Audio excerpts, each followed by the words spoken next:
be signing in.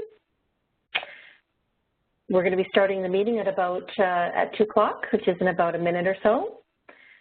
The webinar is going to start shortly. If you've called in, please make sure that your phone is on mute so that we can avoid some background noise. And we'll be starting shortly.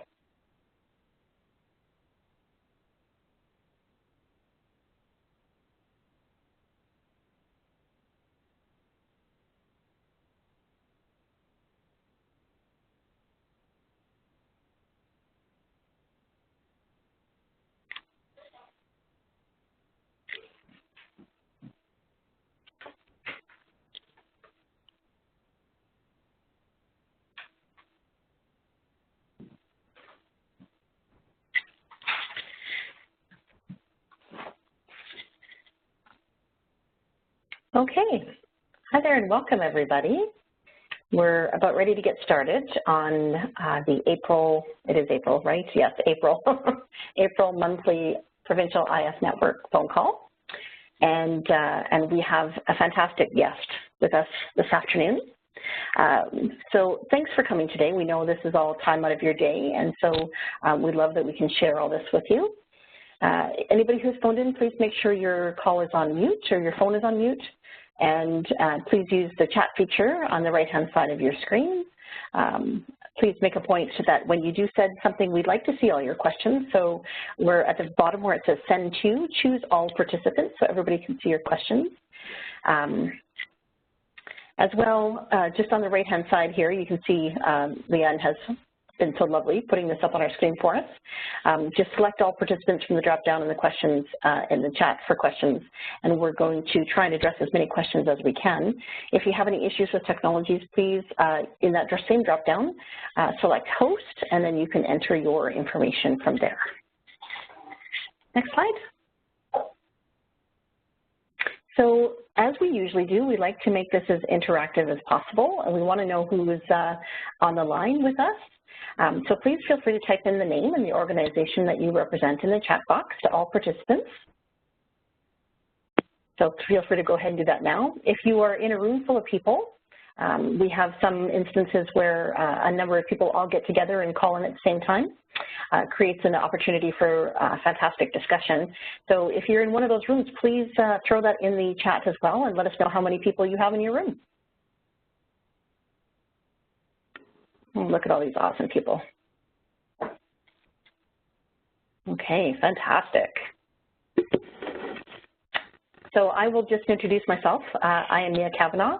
I am Improvement Facilitator with Highland PCN, and I am co-hosting the call today. We have an awesome guest. Oh, hello, Edmonton, and 15 of you. That's awesome. Go ahead, next slide. So for anybody who is new to us and new to the network, we always say this is why we come together.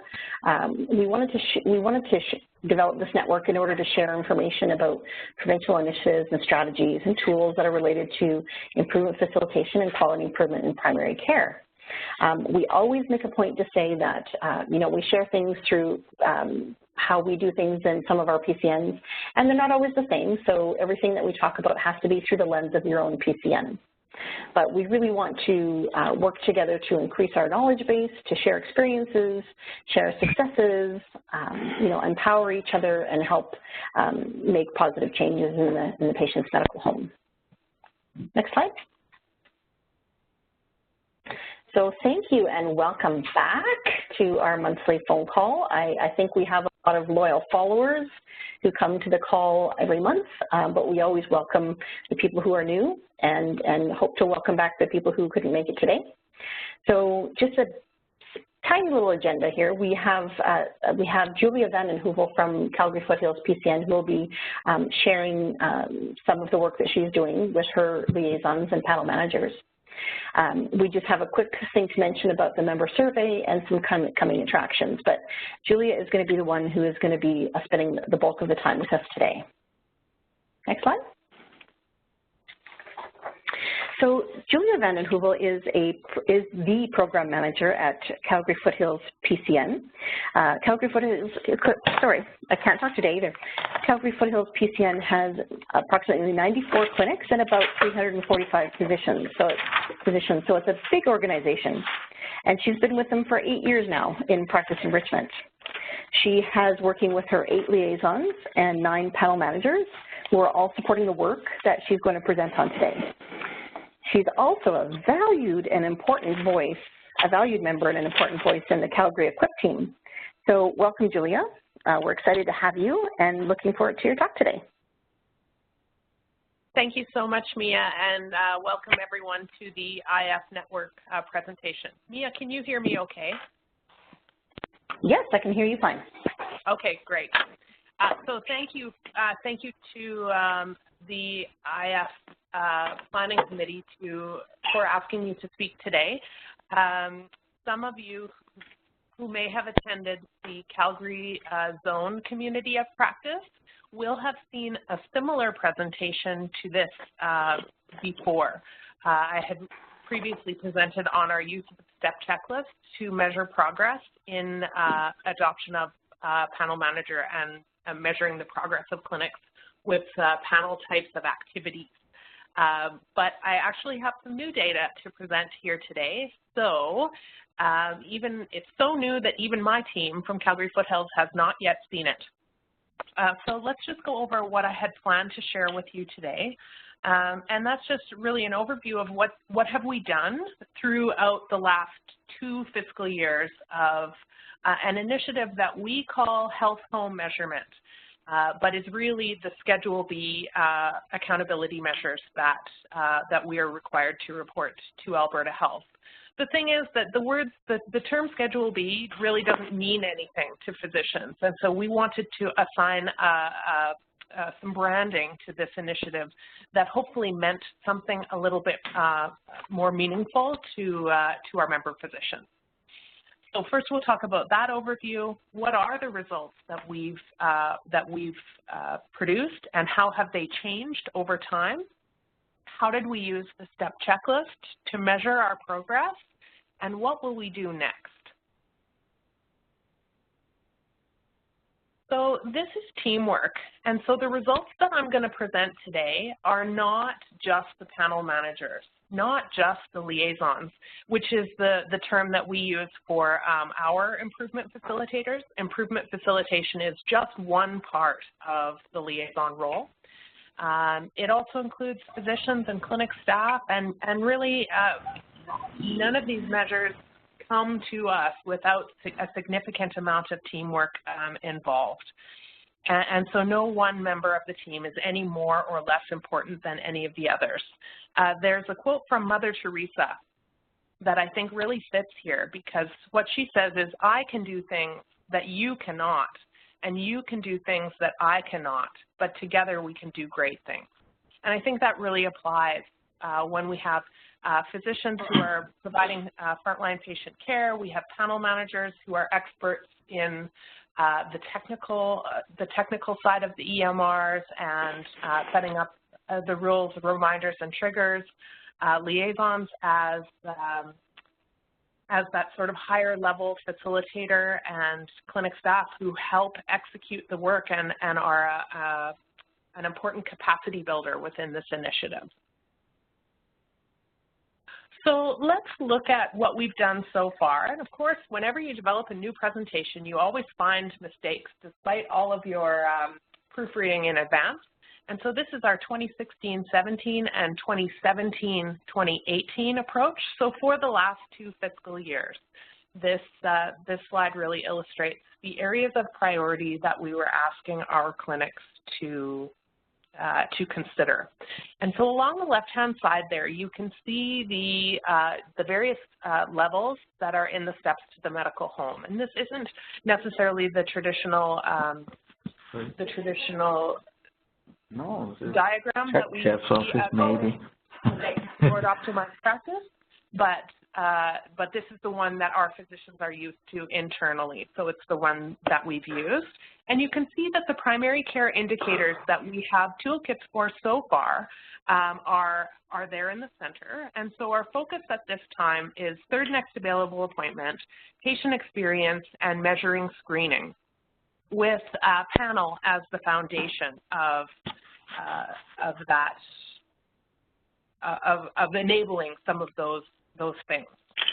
In 2016-2017, we were asking our members to measure and share at least one of the 3 health home measurements. And then in 2017-18, we asked them to do as many of those measures as they were willing to do. Now, in 2016-2017, for the majority of that fiscal year, we had the liaisons in place. Q4 of that fiscal year was our first effort to assign a panel manager to some of our clinics, but that was only in 10 member clinics out of what is now 94 clinics. In 2017-2018, this past fiscal year that has just ended, that was our first full year of panel manager support, and we were really trying to optimize and encourage further participation beyond a single measure with the help of either their panel manager or their liaison or both, depending on the situation. So where did we start? We started with 7 FTE of panel managers, and they were hired on temporary contracts. So this was actually a test for us. We had already made financial commitments in other areas, but we're able to determine that we could support this initiative over a 15-month period to really see what value was added with this new category of staff member that would be assigned to member clinics. And they joined 7.2 FTE of liaisons or improvement facilitators who had already done laying the groundwork, and the majority of the panel ID establishment in as many clinics as they could get traction in.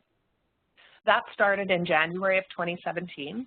And so we hired all 7 at once and orientated them together. And our orientation really relied heavily on all of the step materials that were developed by the EQUIP team, particularly the toolkit and the workbook, as well as the videos for EMR and the EMR tip sheets were also really, really important in preparing these staff in order to function at their highest level once they landed in the clinics. We decided, because we had this limited resource and we needed to share that amongst as many clinics as we could, we decided to do 3-month temporary assignments to clinics who volunteered to participate. And the focus was dedicated strictly to panel activities, so further defining who was on the physician's panel, and health home measurement. So there couldn't be a lot of other things that were happening outside of that focus just because it was such a scarce resource and we only had access to it for a short period of time. We did create an evaluation plan that included a physician survey. It included outcome data that was collected by the panel managers to just better describe their own activities. So we asked them to collect things in a number of categories, including the number of rules that they activated while they were in the clinic, the number of patients with a status change, and some of those types of things. We also included screening rates and just included the number of physicians who were participating, the number of EMRs, the number of clinics. And we displayed that all in an infographic format so that we could circulate that out and use that for evaluation purposes, but also marketing purposes so that physicians could better understand what they would get by having a panel manager. Then we looked at what was our penetration through the network. So as of today, we are currently reaching 57 out of 94 clinics, which is 61% of our member clinics. When you look at that by physician, it's 268 out of 345 eligible member physicians, which is 78%. We also have 2 vacancies on our team right now, and so we have 5 clinics that were new to a panel manager assignment who are currently sort of on hold until we get those positions filled and orientated. And so the total interest in our network right now is at 82% of our member physicians. You can see that there's some discrepancy between those numbers, and what we've noticed when we've looked at this is that we have far more single or small clinics on the way who have not yet put their hand up to have a panel manager. Many of our larger clinics tend to be our earlier adopters, and so that's why we're seeing the discrepancy between the percentage of clinics that are interested and the percentage of physicians who are interested. So it's just a different way of interpreting the data. We've also relied on the STEP checklist to assess their progress and look at sustainability, both at where they're starting from, at the beginning of the placement, at the end of the placement, and then in follow-up.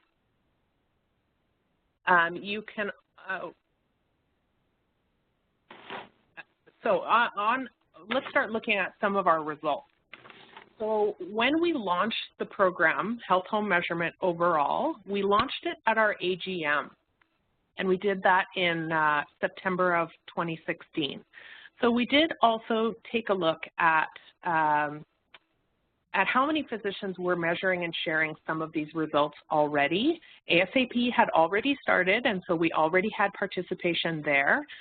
We had a number of clinics who we had supported to participate in the AIM collaborative, and so we had a number of clinics who were already sharing third next available results, as well as we had some clinics who had participated in our pilot of a patient experience survey, and so we already had some participation there, but it was less than half the network.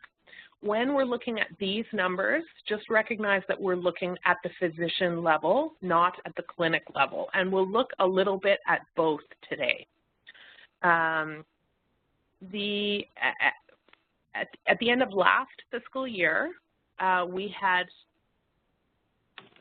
achieved 80% participation across the network, which we were very happy with for our first year of the initiative. So that was the first full fiscal year.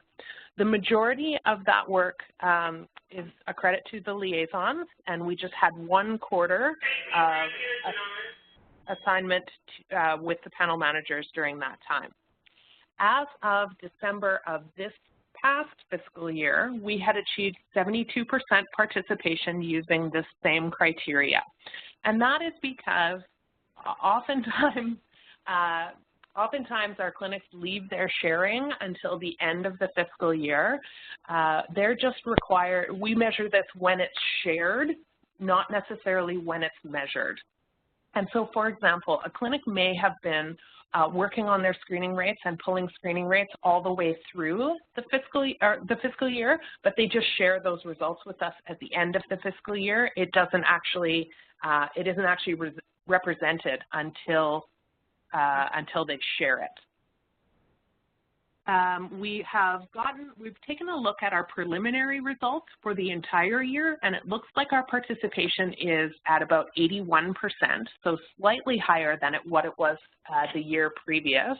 But we have also taken on new members, and so we've also been socializing those new members to our measurement process. We're also still waiting for some of the data to trickle in, and so it's possible that those numbers will adjust a bit.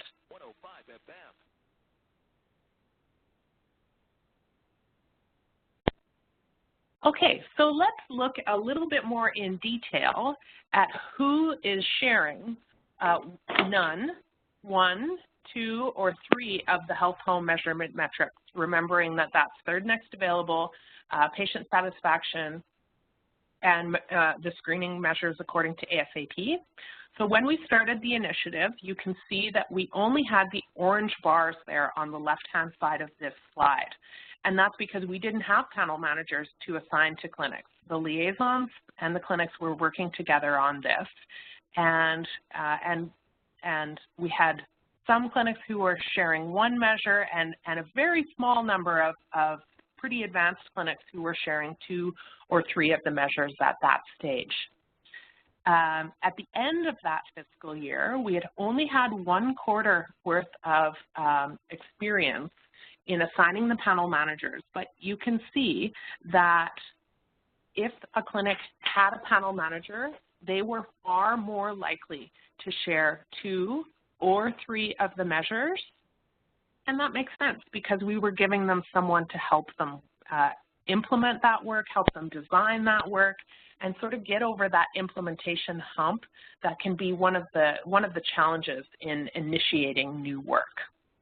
This next fiscal year, the one that has just passed, the most recent data I have is only up until December, but you can see that that pattern has held true, that that they're far more likely to measure and share at least 2 measures if they have a panel manager. We do ask that if we're dedicating a staff to one of their clinics that they participate in at least 1. But as you can see, we do have a couple who have not been open to doing that just yet. Was there a slip? I'm sorry, was there a question? Is there somebody who's not on mute?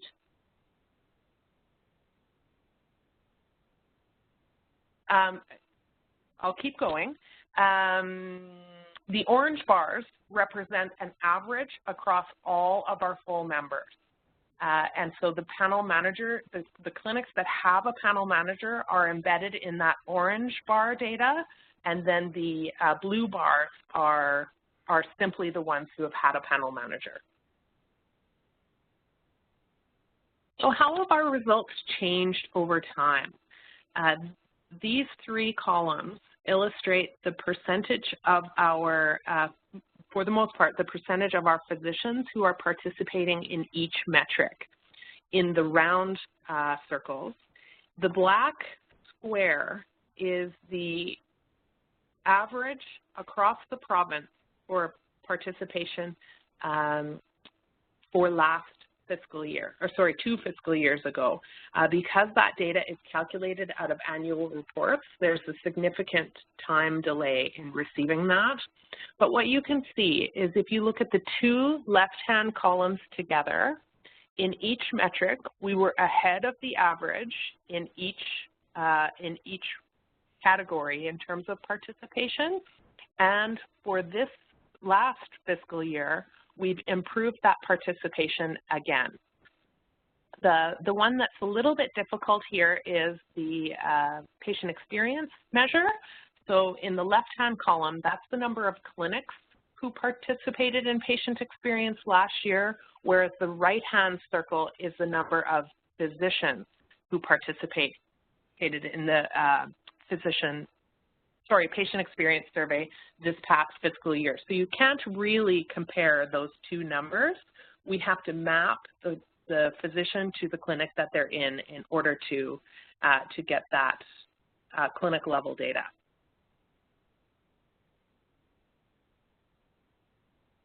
You can also take a look and see the progress in terms of panel identification that we've seen over time.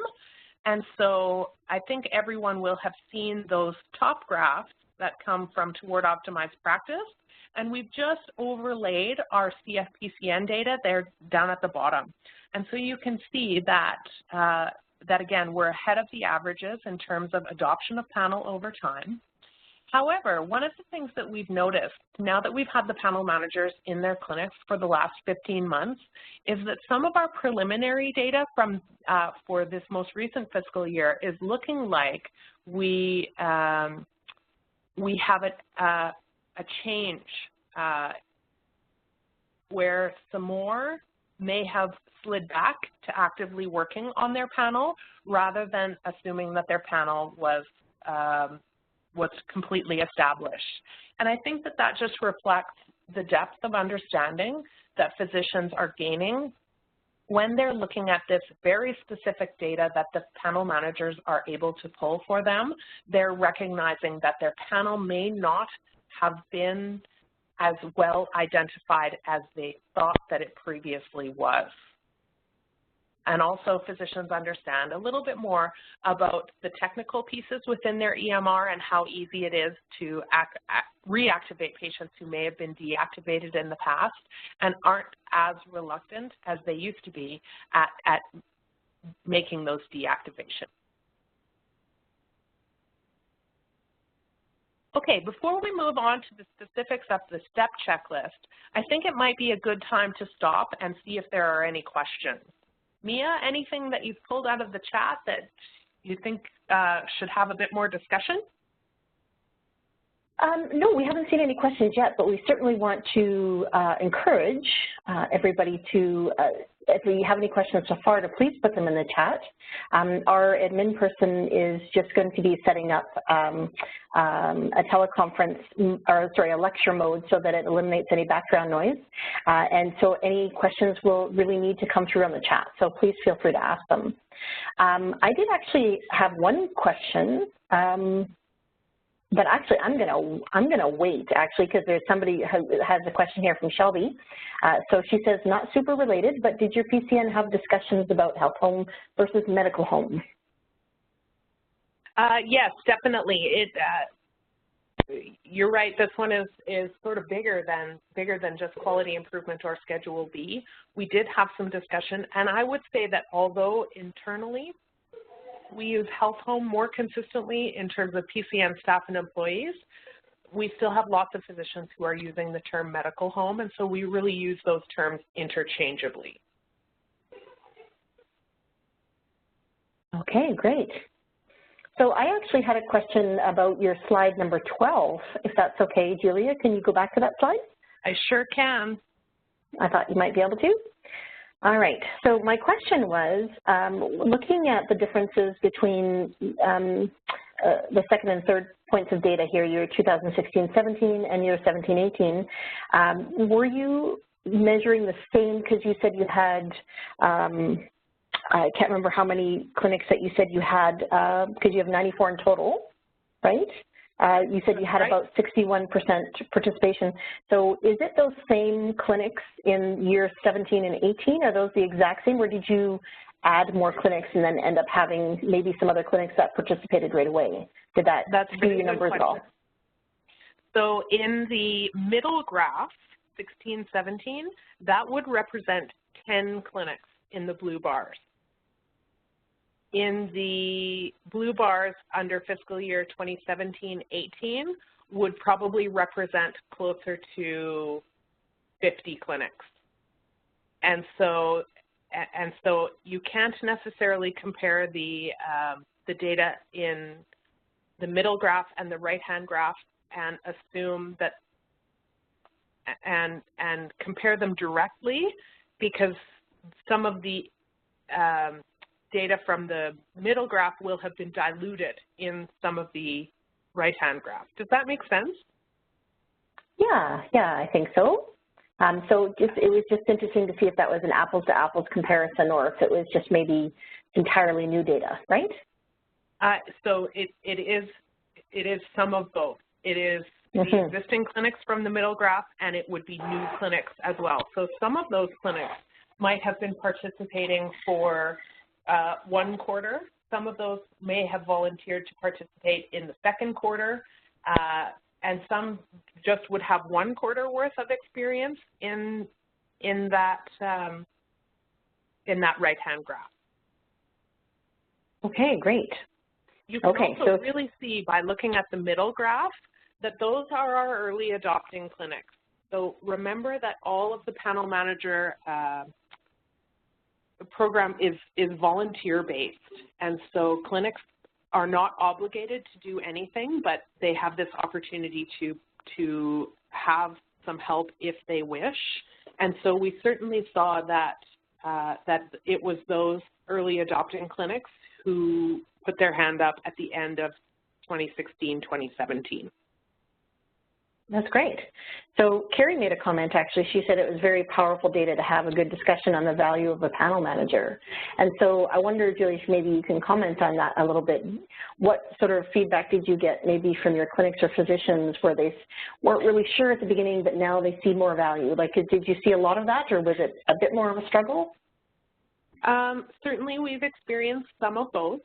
But I would say that overall, the response from physicians has been incredibly positive, even if it was just based on getting some help with panel cleanup, doing some work on keywords and standardization and some of those other pieces that we know are very important, even if it wasn't the measures themselves where physicians saw a lot of value, because some physicians have struggled to see value in these particular measures. So I would say overall, it has helped them to see the value. Okay, fantastic. So we haven't got any further questions. I just thought maybe you might want to continue. Yes, I think that's a great idea. Okay, so the next section is really around how did we use STEP checklist, so the supportive tools for every panel checklist that was developed by the EQUIP team in 2016. I can't emphasize this enough, that we would not have been able to do this depth of measurement without the EQUIP team. And I'll highlight our host today, Mia Kavanaugh, and her role in the development of that checklist. It has really been a key piece in allowing us to measure progress this specifically. And so in the STEP checklist, I'll show you the checklist here in a second, but it really highlights the summary of best practices and approach to panel activities, and it has 3 columns. So on that checklist, there is not yet, the clinic isn't doing anything in that particular activity, working on it, or yes, we've sort of completed the bulk of the work in that area, recognizing that none of this work is actually ever 100% completely finished. And we also measured that before, after, and in follow-up to the assignment for the panel manager clinics. So this is what the STEP checklist looks like. And so you can see that there are, it's a 2-sided handout. The first page on the left-hand side is panel identification, and that's split into level 1, 2, and 3. And on the right-hand side is panel management, which is mostly focused on screening and also divided into levels 1, 2, and 3. In general, the level 1 activities are foundational, and they are built on in levels 2 and 3, and increase in complexity, scope, and time frame. And the time frame might be up to 3 years in the level 3 types of activities. So what results did we find? We had the panel managers assess the STEP checklist at multiple time points during their assignment. And what we actually found was over time, because the panel managers were able to become more efficient in their work, they were actually able to continue some work with their clinics and with the clinics that they had previously been assigned to, as well as take on new clinics. And so although we didn't know this ahead of time, panel managers didn't actually have to come out of the old clinic in order to go to the new one. They were able to stay, but they were able to stay at a reduced schedule. In some cases, that was quite a bit reduced, up to half a day once a month. And in other cases, we would just slot in interested clinics based on what was available in the panel manager's schedule.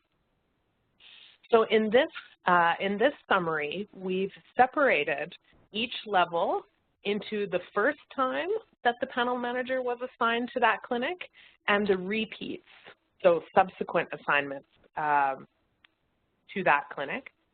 The scores are averaged across all the activities in the category. And so when you go back to what the STEP checklist looks like, you can see that under the light blue banner, there are between 4 to 6 activities at each level. And so this particular graph averages those across the whole level. And overall, you can see that the panel manager has a large impact during the first rotation and helps to sustain changes after the 3-month mark. During subsequent rotations, the clinic continued to make some improvements and to sustain the changes. So that's in panel identification. Let's see what it looks like in panel management. And so the results really are very similar, but you can also see that when you look at each increasing level, the starting values are much lower in panel management than they were in panel ID. And liaisons had been working with clinics quite extensively in the year and a half before the panel manager started to really work on helping physicians identify their panel, but clinics were further behind in integrating screening activities. And so you can see that the increases are quite a bit bigger, particularly when you look at the pre-values in both level 2 and level 3. And so when we're looking at this overall, for both panel identification and panel management, the clinics start off lower in levels 2 and 3 and don't reach the same height of success as they did with the level 1 activities, but the amount of improvement is significant across all levels, especially for first-time clinics, and the biggest gains appear to be made in level 2 activities for both. But remember that these measures have only been taken over a 15-month time period, and the level 3 activities are examined over up to a 3-year time period. So very few clinics would be able to achieve that level of success at this time point, unless they had been making significant efforts towards improving screening rates before the panel manager program began. Julia? We just had a question on your previous slide. They wanted to clarify what you meant by repeat, and how long did you wait between first time and repeat? Oh, that's a great question. So it is actually quite variable. In some cases, the repeat might have come right after the first time assignment, and in other cases, there might have been a gap. And so I can't say for sure which one was which, and it really would be a mix of both. The first time is the first time that a panel manager landed in there, and the repeat would be any subsequent assignment of a 3-month period for that clinic. Does that explain it? So Julia, just to clarify, it's Carrie here. So the pre is when they first land, and then there's a post after they leave, just before they leave their 3-month period. They're in there for 3 months, and then there's a follow-up where they get to go back and check to see if things are sustaining. Is that correct? And then the relationship between the repeat, maybe that might help the group. Because it's a 3-month rotation through the clinic, right, Julia? That's right. And so depending on the circumstance, if let's look at an example where a panel manager was just there for the 3 months and the 3 months only. The step checklist would have been done at the beginning, done again at the end of the 3 months, and then the panel manager would have gone back to the clinic to do the step checklist again, even though they weren't placed there again, and would just measure what activities have been sustained at the clinic level. In other cases, the panel manager might have been there, assigned at that clinic during that follow-up period, if they had been assigned a repeat. And so some of the step checklist, basically the step checklist has been done every 3 months, but sometimes that counts for more than one measure. It might be the new pre-measure of a new assignment, but it might also be the 3-month follow-up based on a previous assignment. Mm-hmm. It does get a little bit confusing and messy. But so Julia, would you say your take-home message really is that change from the pre to the post, and it's typically 3 months, how well a team can advance the ball in 3 months' time, level 1, 2, and 3 of ID and management, when you've summarized it, change from pre to post, it's, boy, they've done some pretty neat work in 3 months. When you look at level 1, 2, and 3, it's 51%, 64, and 46. On average, it's about 3 months that change. Is that correct? Yes.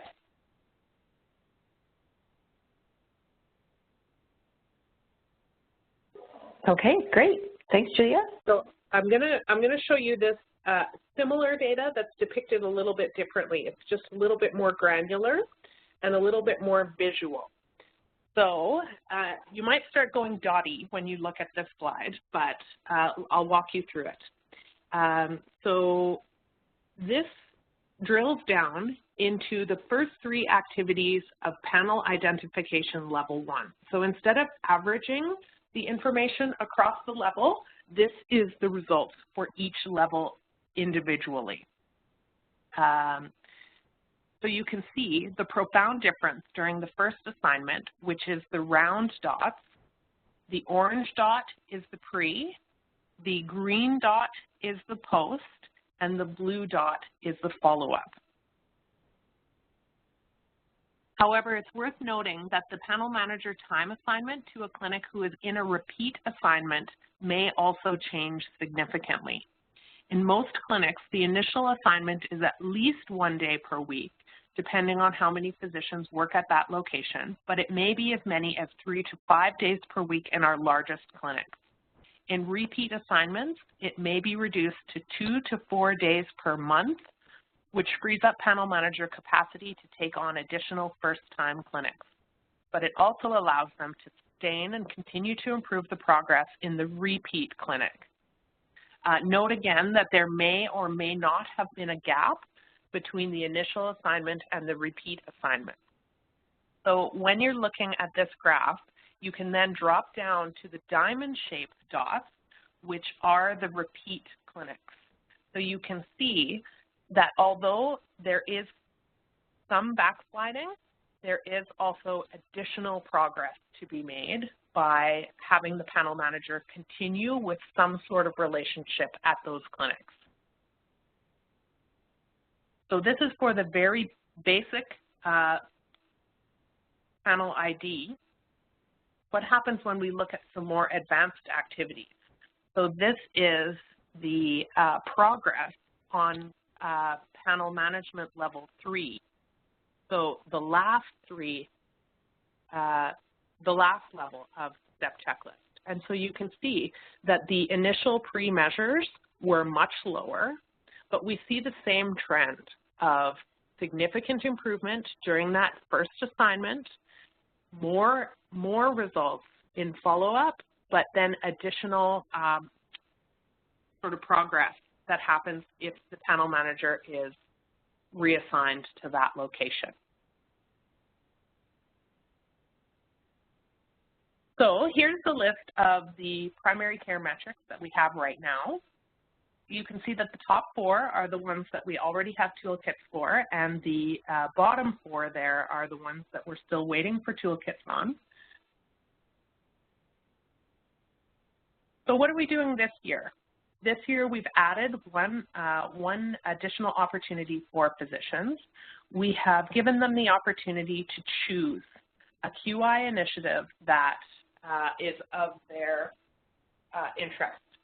You may have seen that in one of the MUG updates, the Measurement and Evaluation Working Group, they had identified that one of the unintended consequences of Schedule B was that significant resources had been redirected from other valuable QI activities in order to do the Schedule B metrics. And so this is our effort to mitigate that, so that physicians still feel like the things that they're interested in and the things that are important to them and their patient panel still have some focus. And so internally, they still get credit for participating in those types of initiatives. There are some opportunities and challenges that we have right now. Certainly in terms of our opportunities, we're really working on leveraging existing relationships and trust to encourage physicians who have already worked with a panel manager to measure and share at least one more metric than was measured and shared last year, and helping physicians who are asking us, okay, so what do I do next, and helping them to move to quality improvement. Some of the challenges that we have, continuity as well as other measures don't currently have a toolkit. It's difficult to understand what the requirements might be and build change management plans that are comprehensive when details and timelines are subject to change. Some of the changing CPAR timelines and delays in other toolkits being released makes it difficult. We're also trying to track our data and analyze our data better. So one of the components there is determining the frequency of measures and collection at the PCN level. So we're talking about sharing some of this data more regularly, so having them share their TNA data through the AIM tool weekly, screening that their results are pulled and entered in the database quarterly, and then patient experience annually with physician-directed QI being ongoing. And so what are some of our next steps? We want to, we are currently working on a standard QI template that allows for QI projects to be themed, so that even though they might not be the same, we can look at what some of the more prevalent themes within our network might be. Pardon me. We're trying to integrate health team members, so our multidisciplinary team, into our QI projects as appropriate, and really forge a closer relationship between panel managers and the health team so that the skills of each can be leveraged. This was difficult to do when we were a temporary program, but because of the results that I've shared with you today, the panel managers have been funded on an ongoing basis within Calgary Foothills PCN, and so that gives us the opportunity to make more and stronger connections with other parts of our PCN programming. We also have a business intelligence tool, and we need to automate some of our, we need to automate this reporting so that we can get some real-time measures. And we also have to change our evaluation now that our pilot phase is complete. And so a lot of the data that that I've shown you from the STEP checklist is pretty detailed and difficult for physicians to participate in on every 3 months. And so a lot of them are really burned out on the STEP checklist. And so we want to change how we use that. And that's not only for the clinics who have a panel manager, but we also want to embrace the clinics who don't have a panel manager so that we can better understand where they are at in their panel journey.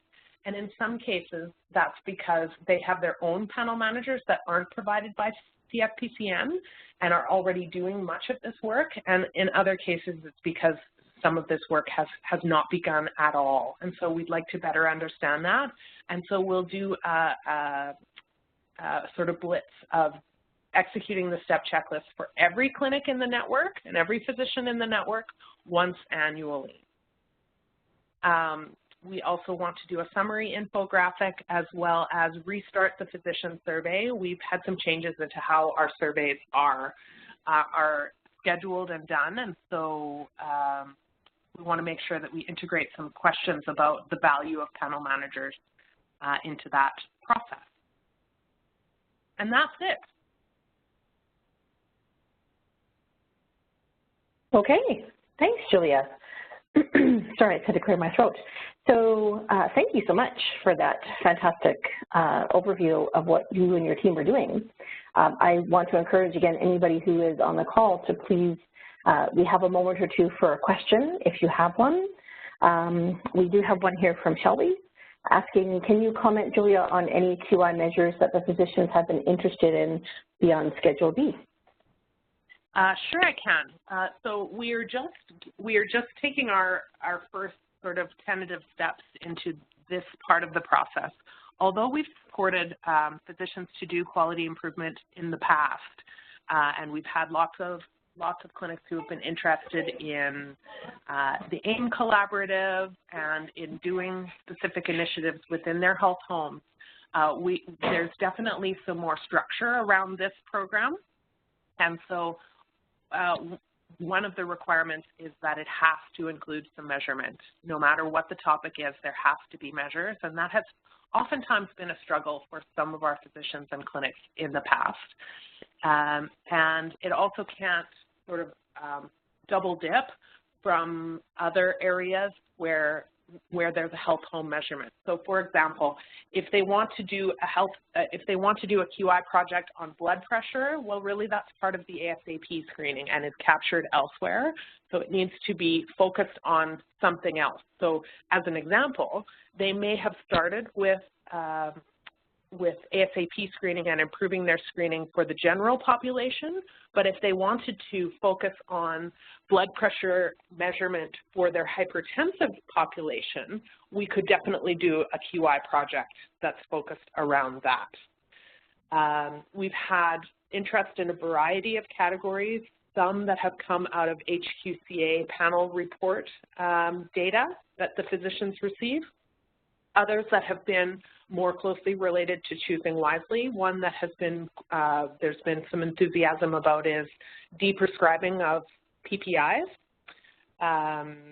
And so really it's any clinical area that a physician feels like their practice could benefit from. Thanks, Julia. We have another question from Angie Johnson. Did your IF do things to prep the clinics for the arrival of the panel managers? And she says, such as building aim statements with the clinics. Certainly they did.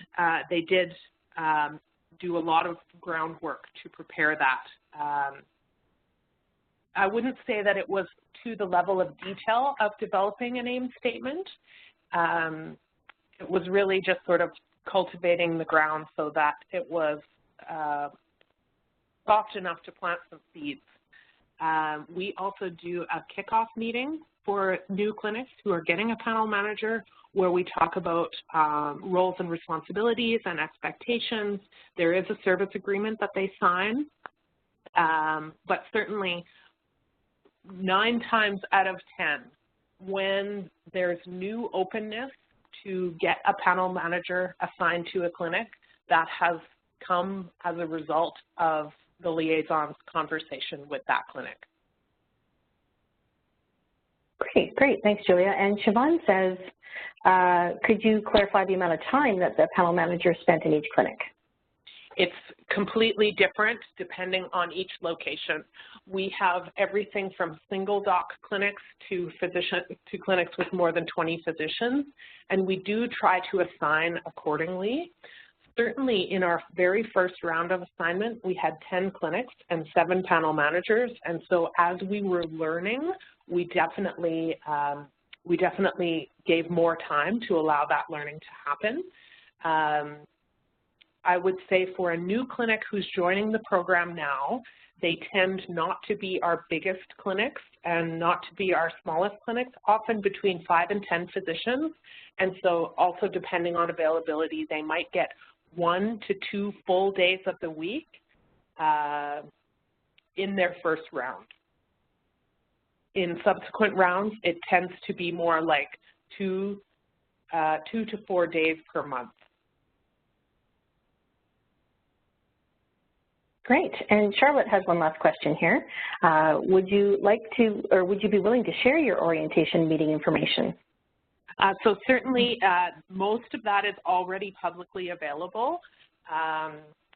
The step checklist, the toolkit, the workbook, and the top videos and tip sheets for EMRs comprise the bulk of our orientation.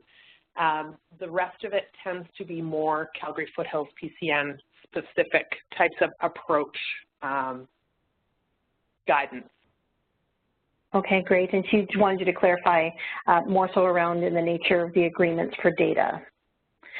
So, we have data sharing agreements between our physician board and each of the members. So that is a requirement for having a panel manager.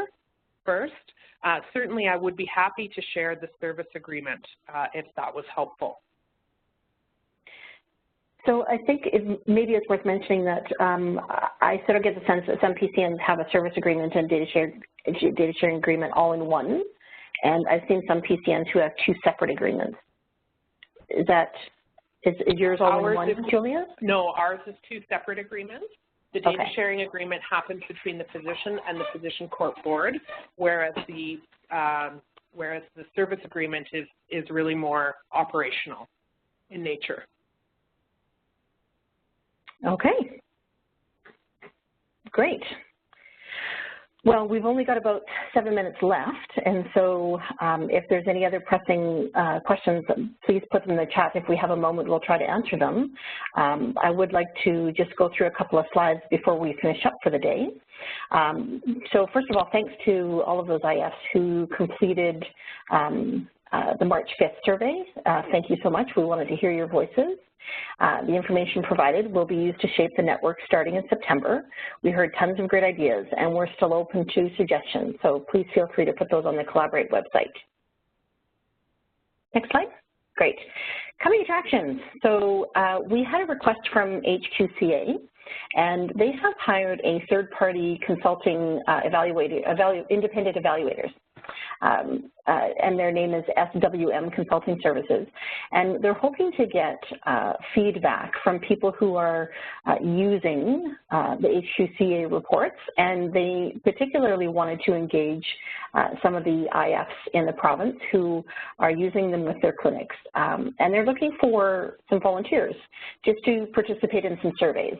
So it wouldn't take too much of your time. We figured maybe about 20 minutes worth of your time.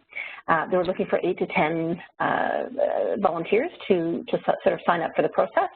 It's going to be happening in the next month or 2, and they just want to get some feedback and input on what you're hearing from physicians. If there's any, that should say meaningful data that you would like to have that is not currently in the report, maybe how things are laid out, if there's anything as an IF that you think would be super valuable that's not already in there. So anything that you would like to do feedback, if you think you'd like to participate, then just send an email to the IF admin email address and just voice that you would like to do that. Okay. Next slide. So we have a quick poll here. We have one of our admin people in the background, Lisa, who's going to launch a little poll, and we just have 2 questions for you. And did you find, sorry? So we do them one at a time, just so you know. Oh, okay. So I've just opened up question 1, and I'll give you a minute to kind of answer those questions, and then I'll close it off and open up poll number 2. That's great. So question 1, did you find today's webinar helpful?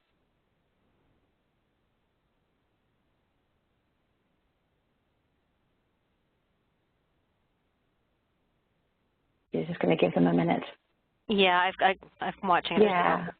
65% that have completed it so far. So. Excellent. Good job,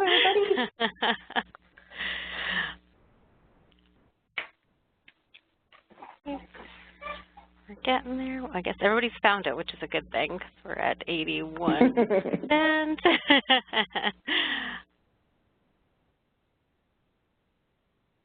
All right, so I'm just going to close it in about 5 seconds.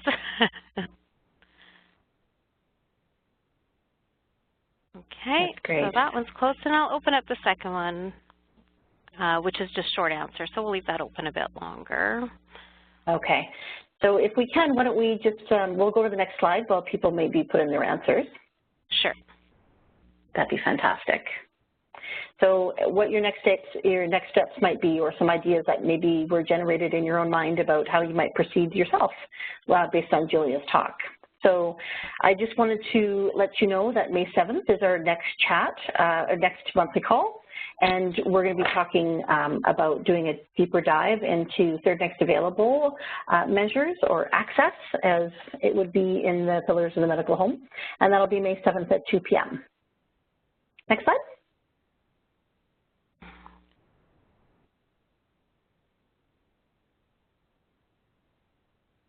Can we go to the next slide? Awesome, thanks. So this is kind of one of our standing slides at the bottom. This is about how you want, if you're new to the phone call or new to the network, then how you join the Collaborate website. That's your information on how to do that, and we'll leave that slide on. We're going to go and finish up our slides, but we'll come back to this one and leave it on the screen for anybody who would like to write down some information. We'll go to the next slide.